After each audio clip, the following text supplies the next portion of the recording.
Hi, welcome back to HardReset.Info channel. In this video, let me show you how to use screen distance to protect your eyes on your iPhone. So first of all, let's open settings and you want to navigate to section with your screen time. Now let's find here screen distance section under limit usage. Let's tap it and please make sure that it's on. So now next time, if you hold your phone closer than 12 inches, which is 30 centimeters to your face, you will see full screen alert on your screen, which temporarily blocks the screen.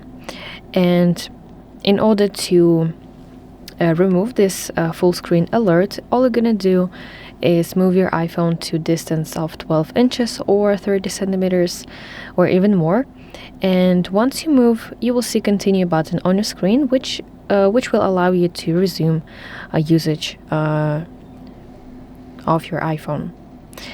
Okay, so that is basically it. Thank you for watching. If you find this video helpful, please like it and subscribe to our channel to see more content like this.